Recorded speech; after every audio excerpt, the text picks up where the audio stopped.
Alquimista. O que eu vou te contar aconteceu há muito tempo, faz mais de 40 anos, e me foi contado de primeira mão por gente que viveu aquilo. Pediu para não falar o nome, mas garanti que era lá da região de Rio Pardo de Minas, numa estrada de terra que corta um pedaço de mata fechada, onde fica a tal porteira velha da fazenda Boa Esperança. Não é lenda de beira de fogão, juro por meus pais. E até hoje, quando eu passo por ali, o corpo arrepia. Na época, a fazenda já estava meio entregue ao mato. As cercas caídas, o casebre com a janela quebrada e a porteira de madeira encostada, rangendo com o vento. Durante o dia, o sol batia entre as árvores e tudo parecia normal. Mas era quando a noite chegava que a estrada virava outra coisa. O povo começava a cochichar na praça, a falar baixo, porque tinha coisa errada acontecendo. Gado sumindo, galinhas rasgadas, pegadas estranhas na lama. Coisa que, num primeiro olhar, dava para botar na conta de onça ou de lobo. Mas ninguém nunca encontrou resto de caça mastigada do jeito normal.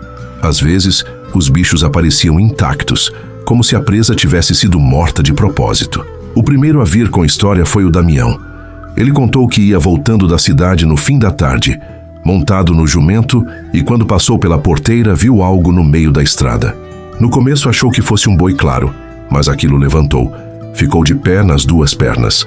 Damião falou com a voz toda tremida. Era alto demais, franzido como gente e coberto de pelo branco. Os olhos brilhavam como brasa. Ele saiu correndo sem olhar para trás, e o bicho ficou parado, só olhando. Quando contou, todo mundo riu, disse que era medo de estrada escura, mas dali em diante ninguém mais passou por ali sem rezar. A segunda história que correu a roça foi do seu Honório. Homem duro, não era de inventar história. Ele vinha de noite na garupa do cavalo, estava sozinho. A lua nem estava cheia direito, mas a noite estava clara o suficiente.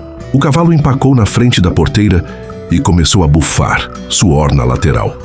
Honório empurrou e o animal não andava. Aí ele viu a figura branca parada na poeira da estrada, encostada na madeira da porteira. Não saiu correndo, não uivou, só olhou. Honório disse que parecia que a figura esperava algo. De repente, deu um passo e o cavalo louco atravessou o mato e foi embora. Honório chegou em casa com arranhões nas pernas e a roupa rasgada e jurou que sentia passos atrás dele por vários quilômetros, mesmo no escuro do silêncio. A família do Zé Pequeno teve a noite mais cruel. Era uma noite de vento, de tempestade chegando. Bateram na porta do terreiro como se alguém quisesse entrar à força. Zé abriu uma fresta e viu um vulto branco cruzando o terreiro indo direto ao chiqueiro. A mulher segurou as crianças e trancou tudo. Na manhã, acharam 3 cabritos mortos no terreiro, mas estavam, estranho demais, não tinham sido devorados. Os animais pareciam ter sido despedaçados com força, como se o agressor quisesse mostrar que podia matar, sem necessidade de comer. Isso deixou a comunidade com um medo que não era só por prejuízo. Era medo do inexplicável. Teve gente que foi atrás de explicação no que é costumeiro. Benzedeiras, rezadeiras, sacristões. A Dona Maria, que cozinhava para o pessoal da melhor idade, dizia que já ouviram falar de uma coisa assim nos tempos do avô dela, que aparecia de vez em quando a terra estava seca ou quando tinha rixa entre famílias. Outros botavam na conta de onça albina. Outros confessavam que sentiam que aquilo era outra coisa, que as pegadas não eram de animal comum. Marca de pé alongado, dedos terminando em algo parecido com garra. Quem viu, descreveu um corpo alto quase humano, mas com membros compridos e uma cabeça que, quando inclinada, deixava as orelhas pontudas à mostra. E a cor, branca demais, como se estivesse sempre limpa, mesmo no mato. 2 homens da roça resolveram enfrentar. O Raimundo e o Chico Bala eram homens de muita história, caçadores de onça e de queixada. Vieram armados com espingarda, facão e até terço que a mãe do Raimundo deu, pedindo bênção. A última coisa que ouviram antes de sair foi a mãe batendo na madeira e murmurando promessa. Saíram noite adentro, seguindo marcas na lama, riscando o mato com lanterna. Quando acharam, disseram que aquilo estava parado no meio do caminho, do tamanho de um homem grande, e que o pelo refletia a luz da lua como se fosse gelo. Dispararam 2 vezes de perto e ele não caiu. Ele soltou um uivo longe do que um lobo faz. Era um som que parecia vir de dentro do peito e que fazia o sangue gelar. Os dois passaram a noite sem falar uma palavra e dias depois começaram a ter pesadelos. Nunca mais caçaram de noite. A situação foi se tornando insustentável. A estrada pela porteira era a ligação de algumas fazendas com a cidade. Sem poder usar, o trabalho atrasava, as crianças ficavam sem escola de vez em quando, as compras tinham que ser feitas com risco. Já estava na hora de decidir. Ou fugiam todos ou faziam alguma coisa. A comunidade se reuniu e pela primeira vez desde que tinham criado filhos, homens que não se falavam concordaram em se juntar. Juntaram uns 10. Homem de braço com espingarda velha, faca, lanternas e muita coragem mal engolida. Eu era moleque na época e me enfiava no mato para ver tudo. Não devia ter ido, sei disso agora, mas tinha aquela curiosidade besta. Foram 3 noites seguidas vigiando em silêncio, sem sinal. Na quarta, a lua encheu por completo. Lembro que a noite parecia maior, com o som dos sapos e dos grilos diminuindo, como se a mata respirasse junto. O vento parou de soprar. A porteira rangeu sozinha, e alguém cochichou que viu a sombra de algo atravessando o talude. No instante em que foi silêncio total, um galho estalou. E apareceu. Não veio correndo. Veio andando como se fosse dono do chão.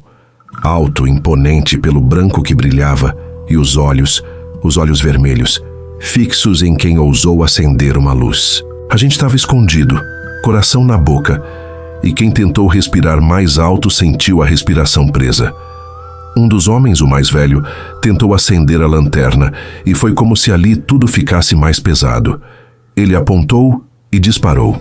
Depois foi tiro para todo lado. O som das armas ecoou pela mata e voltou como um rugido distante, e durante uns segundos o mundo virou fumaça e pólvora. Quando a fumaça baixou, tinha algo grande caído. A sensação de vitória queimou por um instante. Mas ao nos aproximarmos, a tal coisa não estava mais lá. O que restou no chão era um rastro profundo de garras, a terra revirada, tufos de pelo branco presos na madeira da cerca e, estranho demais, um cheiro forte de ferro misturado com terra molhada. Parecia cheiro de sangue, mas diferente, como se o sangue tivesse um gosto de metal e mato. Ninguém achou uma cabeça, nem um corpo, só as marcas e o pelo arrancado nas trancas. Foi como se aquilo tivesse evaporado. Depois daquele encontro, a estrada nunca mais teve o bicho na porteira daquela maneira. As pessoas voltaram a usar o caminho, mas com cuidado. Se às vezes algum boi sumia ou algum cachorro amanhecia morto, o povo atribuía, ainda que meio em sussurro. Alguns mais crentes disseram que a arma não tinha feito nada porque não era coisa do mundo material.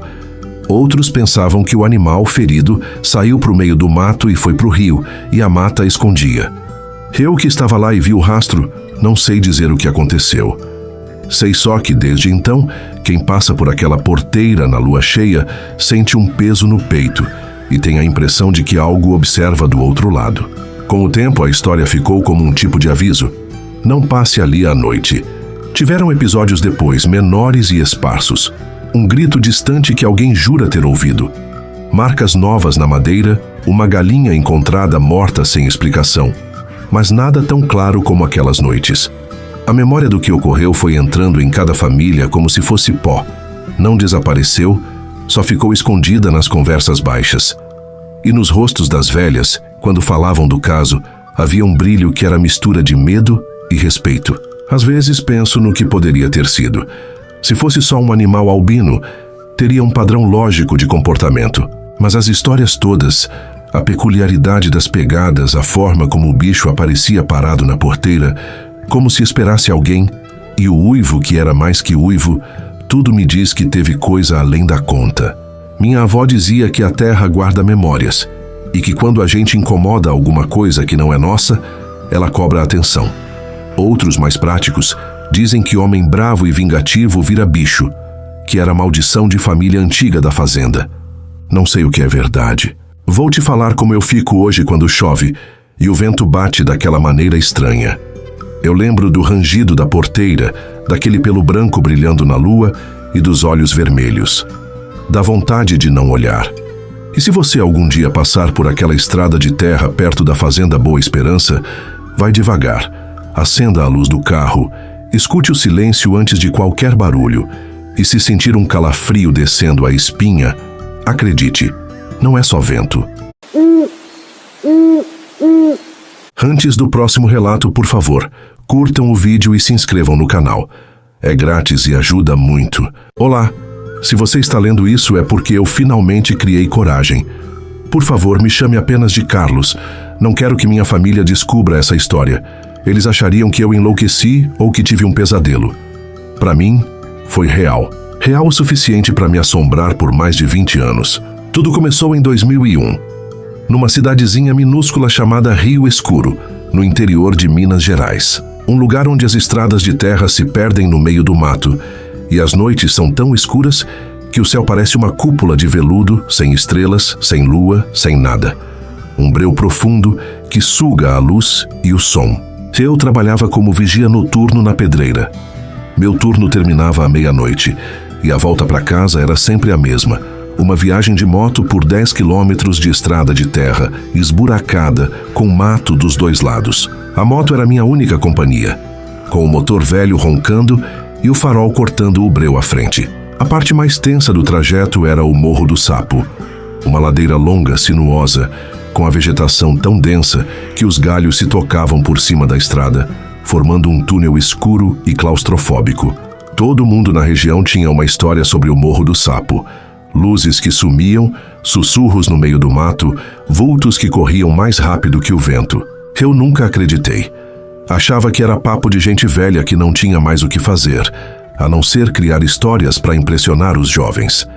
Essa era a minha mentalidade, e eu vivia nela, na crença de que o mundo era simples e previsível. Alguns dias antes daquele evento fatídico, a Lúcia, uma colega de trabalho que morava perto da pedreira, me alertou. Ela era uma senhora baixinha, com voz mansa, mas quando falava, todos ouviam. Carlos, você não pode ficar dando mole no Morro do Sapo. Ainda mais com essa lua minguante que vai vir. Eu ri, achando que ela estava querendo me assustar. Ah, Lúcia, de novo com essas histórias? Eu já passo lá há anos. Lúcia me olhou e o sorriso sumiu do rosto dela. Não é história não, menino. É aviso. As noites sem lua são as piores. É quando o véu entre os mundos fica fino. E o bicho da lua minguante, ele não gosta da luz. No escuro total, ele te vê, mas você não o vê. Eu balancei a cabeça, fingindo que levava a sério, mas por dentro, achei que era só a superstição de sempre. No fim do meu turno, no dia da lua minguante, ela me pegou pelo braço e me entregou um terço. Leva, pelo menos para te dar sorte. Peguei o terço, dei de ombros e o joguei no bolso do casaco. Mais por respeito a ela do que por qualquer outra coisa. Na minha cabeça era tudo bobagem, lenda de interior. Eu estava errado. Naquela noite o céu estava completamente fechado, sem uma única estrela. A umidade pesada da mata transformava o ar em algo frio e denso que grudava na pele e no casaco. Eu lembro de ter desligado o rádio da moto. Uma voz dentro da minha cabeça, ou talvez algo mais visceral, me disse que eu precisava de silêncio, que precisava ouvir o que havia lá fora. Foi uma decisão puramente instintiva, como se o meu corpo soubesse o que eu não sabia. E o silêncio que se seguiu foi mais assustador do que qualquer barulho que o rádio pudesse ter feito. O único som era o motor da moto, subindo a ladeira com o farol varrendo o caminho. Eu pensava em chegar em casa, tomar um café e ir para a cama. Mas então, uma silhueta. Uns 50 metros à frente, vi algo atravessando a estrada. Meu coração deu um salto. Pensei que era um cavalo, mas era muito maior. Pensei que era uma vaca, mas era muito mais ágil. A figura era enorme, com ombros largos e um corpo curvado para frente, em uma postura que não era nem humana nem animal. O andar era pesado, lento, como se cada passo esmagasse a terra. Parei a moto. O farol, naquele momento, era a única coisa que me ligava ao mundo real. Iluminou a coisa por alguns segundos e o que vi me fez ter a certeza de que não era nem homem, nem bicho normal. Não era nada que eu já tivesse visto ou imaginado em toda a minha vida. O corpo era coberto por uma pelagem escura com pelos ralos, que deixavam a pele cinza enrugada e acinzentada à mostra.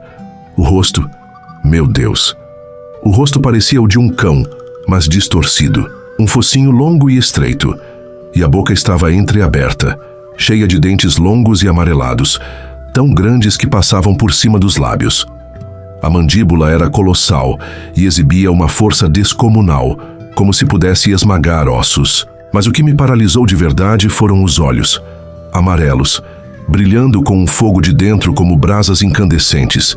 Não eram olhos de animal, eram olhos inteligentes. Eles me encaravam diretamente, e naquele momento, eu juro que senti um peso no peito, como se o olhar dele tivesse me prendendo no lugar. O farol iluminava a figura, mas os olhos brilhavam por conta própria, desafiando a escuridão.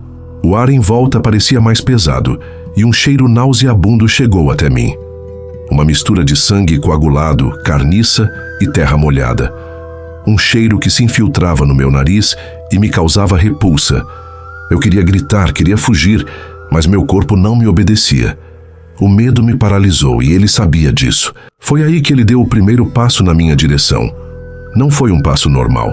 O corpo se moveu de forma rápida, em um movimento brusco, como se algo o tivesse puxado para frente.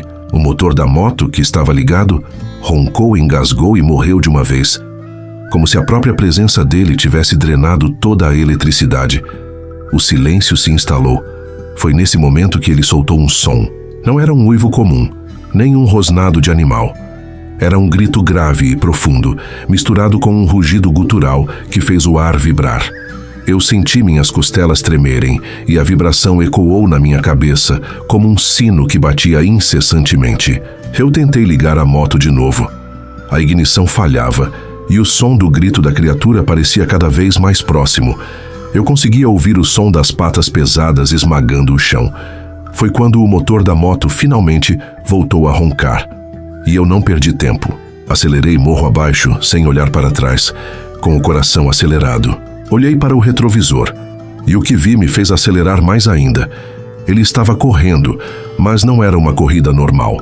Ele corria em saltos, pulando, e cada salto dele era o suficiente para cobrir quase a largura da estrada. As pernas se moviam em ângulos impossíveis, antinaturais. E a cada pulo a distância entre nós diminuía. A velocidade dele era sobrenatural, impossível para qualquer ser vivo. Eu acelerei, mas a moto velha não conseguia competir com aquilo. Eu não sei como, mas consegui chegar em casa. Acelerei pela porta da frente, joguei a moto no quintal e me tranquei lá dentro, em pânico. Tranquei portas e janelas e me encolhi no chão ouvindo aquele uivo distante, que parecia estar cada vez mais perto. O som atravessou as paredes e me perseguiu por toda a noite. No dia seguinte, debaixo de um sol forte e com o céu azul, contei a história para o Zé Bento, um senhor que morava perto do Morro do Sapo. Ele me ouviu em silêncio, sério. No final, balançou a cabeça e disse: "Você viu o bicho da lua minguante? Ele só aparece nas noites sem lua, quando o véu entre os mundos fica mais fino. Se tivesse ficado lá mais um segundo, não estaria aqui para contar essa história. Nunca mais passei por lá à noite." Tentei, no começo, voltar ao normal. Fiz uma rota mais longa para ir ao trabalho, mas a imagem daquela criatura, dos olhos amarelos e do cheiro de carniça, nunca me abandonou. Se fecho os olhos, ainda sinto o peso no peito. O terço que a Lúcia me deu, ele simplesmente sumiu, como se nunca tivesse existido, ou como se ele tivesse levado, como um troféu de um confronto que quase me custou a vida. O medo daquela noite não ficou para trás. Ele me seguiu, ele vive em mim. E é por isso que, até hoje, se o céu está sem estrelas, eu não consigo dormir. Eu sento na minha varanda com a luz acesa e observo a escuridão da estrada lá embaixo, ouvindo o vento na mata. E às vezes, quando o silêncio é completo, juro que sinto o cheiro dele, o cheiro de terra molhada e sangue. É quando eu sei que ele está lá, me esperando na escuridão. E ele sabe que eu sei. Meu pai me contou essa história uma vez, numa noite de chuva, com a gente sentado na varanda de casa, na Paraíba. Ele disse que a história vinha da boca da minha bisavó, que tinha cuidado de Maria, a esposa do homem, depois que ela perdeu a razão. E ela, na sua loucura, contava a história aos pedaços, em sussurros.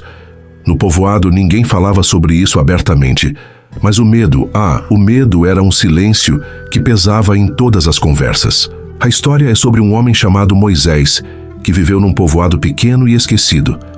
Um canto do sertão onde a vida era dura. Moisés não era um homem ruim, mas era um homem com uma ambição que não cabia naquele lugar. O que ele queria de verdade, a única coisa que ele cobiçava, era a noiva do seu melhor amigo, o Tobias. O nome dela era Maria. Maria era a mulher mais linda daquelas bandas. Não só a beleza dela, mas o jeito, a voz, a risada. E ela amava o Tobias. O amor deles era a coisa mais pura que o povoado já tinha visto. E Moisés, com inveja no peito, queria tomar o lugar dele. Foi numa noite de insônia, com uma garrafa de cachaça na mão e o rancor crescendo, que Moisés se lembrou de uma lenda antiga. Diziam que havia um homem que morava num casebre no meio da Caatinga, conhecido como o Estranho. As pessoas o chamavam assim porque ninguém nunca soube o nome dele. E ele tinha fama de mexer com feitiços e pactos. Diziam que ele podia te dar o que quisesse, mas o preço era a sua alma. Na sua ambição, na sua estupidez, Moisés resolveu procurar por ele. Ele o encontrou num barraco no meio do nada. O lugar tinha um cheiro de terra molhada e mofo, e a escuridão era cortada apenas pela luz fraca de um lampião. O estranho era um homem baixo, magro, de terno e chapéu velhos, com um sorriso que não alcançava os olhos. Os olhos dele, meu pai dizia, eram de um preto tão profundo que parecia engolir a luz. Moisés contou seu desejo, e o estranho ouviu com uma paciência assustadora. Quando terminou, ele estendeu um pedaço de couro velho, com uma escrita que ninguém entendia. Era o contrato. O ritual tinha que ser feito numa noite de lua nova, num lugar abandonado. Moisés o fez no cemitério do povoado, onde os túmulos eram só montes de terra e cruzes de madeira. Ele desenhou símbolos na terra, acendeu velas e derramou umas gotas de seu sangue. A escuridão era total.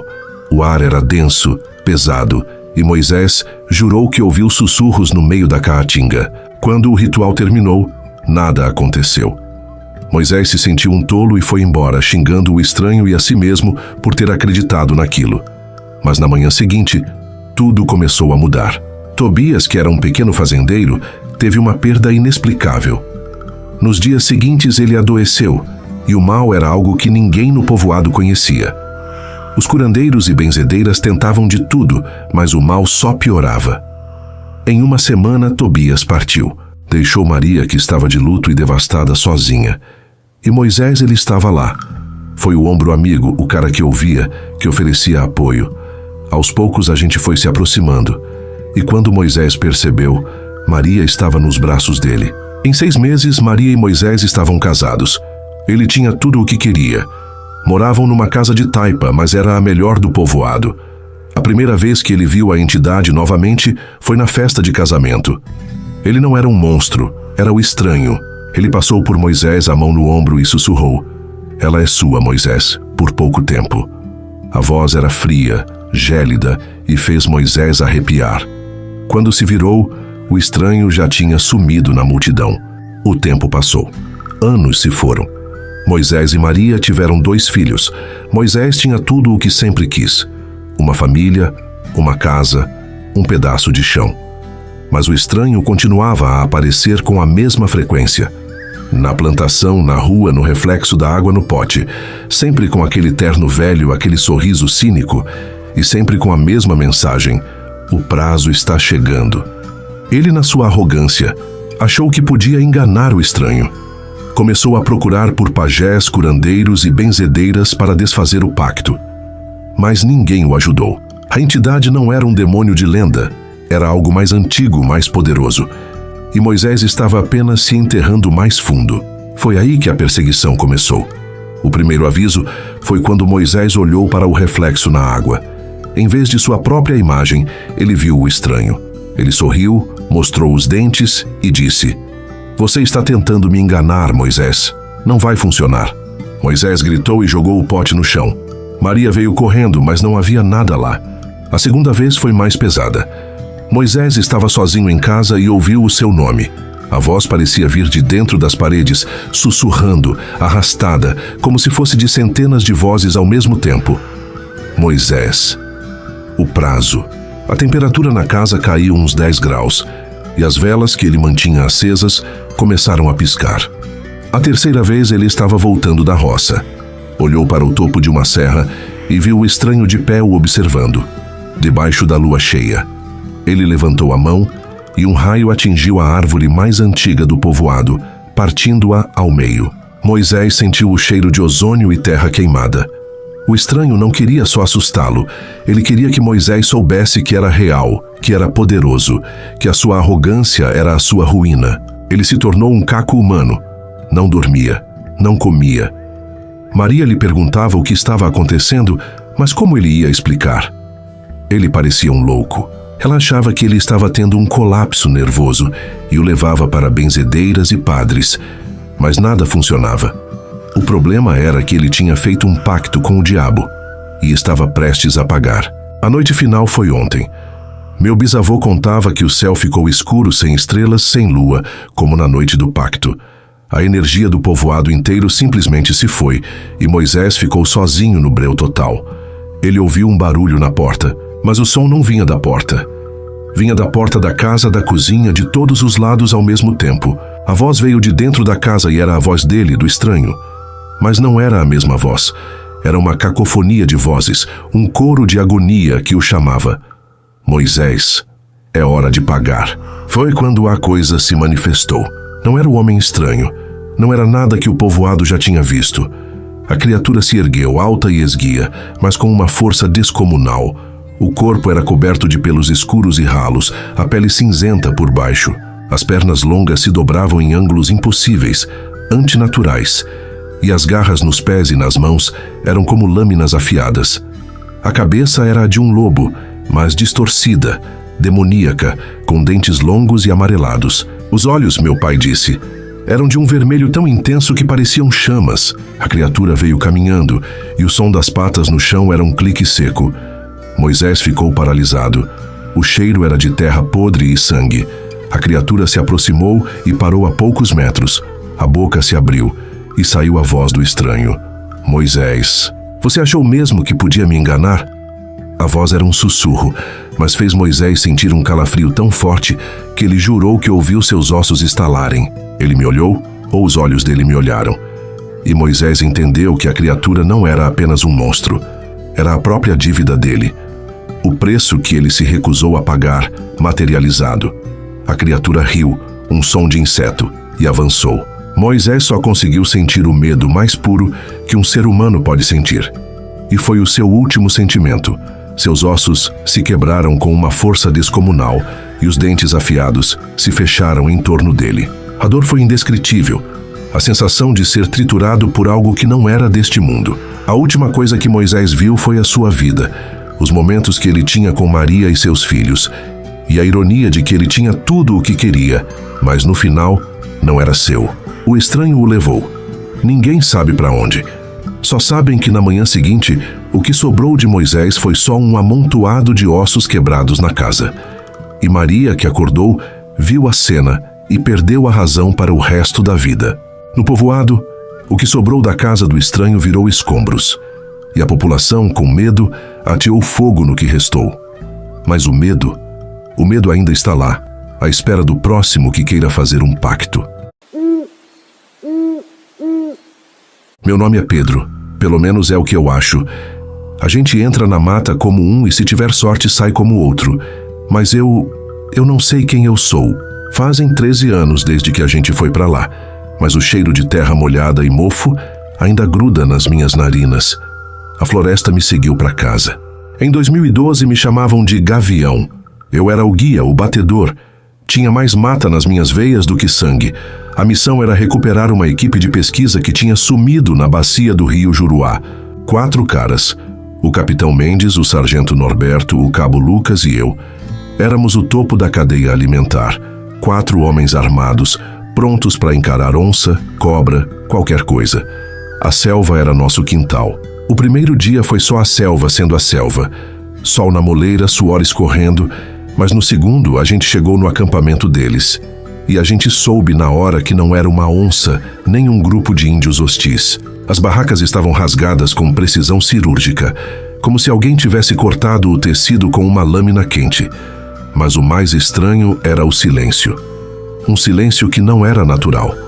A floresta em volta parecia ter prendido a respiração. O rádio deles estava lá, jogado no chão, mas com os fios cortados metodicamente, não arrancados. E o gerador tinha um buraco no chão onde ele devia estar. Nenhum sinal de corpo. Só uma trilha de sangue que não era de um animal, mas de um homem. E ela levava para o inferno. O sargento Norberto, um cara grandão com ombros de touro e o olhar de quem já tinha visto demais, parou. Ele cheirou o ar. Tem cheiro de podre, mas não de bicho morto. Ele sussurrou. É podre de coisa velha. Naquela noite, a gente acampou. O Norberto olhou para o mato e eu vi o pavor no olho dele. Ele não estava com medo de onça, ele estava com medo de fantasma. Foi o Lucas que ouviu primeiro. A gente estava no meio da noite e o Lucas era o vigia. A gente ouviu o murmúrio, um som baixo, como se alguém estivesse sussurrando o nosso nome. Lucas, Norberto, Mendes. E depois, a voz da esposa do Norberto. Norberto, volta para casa, eu te amo. O Norberto se levantou pálido. Os olhos dele estavam fixos na escuridão. É a voz da minha Joana, ele murmurou. O capitão Mendes, um cara de cidade grande, disse: é um eco, um truque da floresta. Mas eu sabia que não era.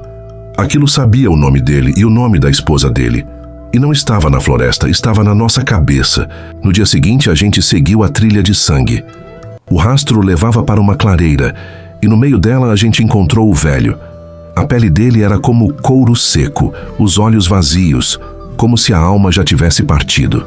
Ele estava balançando para frente e para trás, murmurando. Ela pega a voz e o eco. E com o eco ela te chama. Não tem medo, ela diz, vem pro escuro. Mas o medo é a única coisa que te salva. O capitão Mendes revirou os olhos. Velho louco, ele disse. Foi o nosso erro, deixar o velho para trás. Eu ainda consigo ouvir o que ele me disse, sussurrado enquanto a gente passava. Não ouça o que você quer ouvir. A gente estava caminhando. O capitão Mendes na frente e eu no meio quando ele parou. Ele fez um sinal de pare. E então a gente ouviu. O uivo que era uma risada. O som de alguém se engasgando com o próprio riso. Eu me lembro de fechar os olhos e de ver a imagem de um ser com dentes serrilhados, rindo. E então o uivo parou. Pedro, ajuda! Era a voz do Lucas. A voz dele estava quebrada, cheia de dor. Mendes, me ajuda, me tira daqui. O Mendes, sem pensar, largou a mochila e correu. Correu para salvar o cara. Ele gritou, Lucas, eu tô indo. Eu gritei para ele parar, mas ele já tinha se afundado na escuridão. A gente foi atrás dele. E foi ali que a nossa sanidade, a nossa alma se foi. O capitão Mendes estava ajoelhado, com a garganta rasgada em cima do que sobrou do Lucas. O corpo dele estava desfigurado, torcido em uma forma que não era humana, e os olhos estavam abertos, congelados em um grito silencioso. E a criatura, a coisa, ela não era de musgo e galhos, era carne. Carne podre, cinza com pedaços de folhagem colados. A boca era um buraco negro, e de dentro dela, a voz do capitão Mendes, calma e serena, dizia: é aqui, gavião, é aqui. Não tem mais dor. Nós atiramos. Disparamos o que tínhamos. Não adiantou. A criatura não sangrava, não se movia. Ela apenas abriu a boca e de dentro dela, as vozes de todas as pessoas que eu já amei, todos que eu já perdi, saíram. Pedro, meu filho, volta para casa. Gavião, você é o único que sobrou. A voz da minha mãe, a voz da minha namorada, todas elas. Eu estava paralisado. O sargento Norberto, com um corte profundo no braço, me pegou pelo pescoço. Ele me segurou firme. Pedro, gavião, fecha os olhos, não ouça, corre, porra! Ele gritou. A voz dele estava tremendo, mas os olhos dele estavam cheios de fogo. Ele se virou para a criatura, para o buraco negro, e eu vi o medo virar raiva. Você não vai me pegar, ele gritou. Eu não sou um eco. E então ele correu. Correu em direção à coisa, em direção às vozes. Eu fechei os olhos. Eu ouvi os tiros dele, 1, 2, 3. E depois, o som de algo explodindo, o grito abafado de uma dor que era minha. Eu corri. Corri como se a morte estivesse em mim, sem rumo, sem saber para onde ir. Eu estava sozinho, mas as vozes me seguiam. A voz do Capitão Mendes, a do Lucas, a do Sargento Norberto. E elas não eram apenas chamadas por ajuda, eram risadas. Risadas frias e maldosas. A voz do Norberto, o cara com olhos de touro, me chamava. Corre, Pedro, corre, Gavião. Mas você não pode se esconder. Eu estou aqui. E eu não estou sozinho. Eu sou o único que voltou. Mas eu não voltei inteiro. O som da risada, o eco, está sempre aqui. E o pior de tudo é o que eu ouço quando o silêncio é total. Eu ouço o meu próprio nome, chamado pela minha própria voz. E eu não sei se sou eu que estou na floresta, ou se a floresta está em mim. Gostou do vídeo? Então curta, comente e compartilhe para que mais pessoas descubram os mistérios. Para não perder nada e fazer parte da nossa família Alquimista Sobrenatural, inscreva-se no canal agora. Quer compartilhar seu próprio relato sobrenatural? O e-mail para envio está esperando por você na descrição.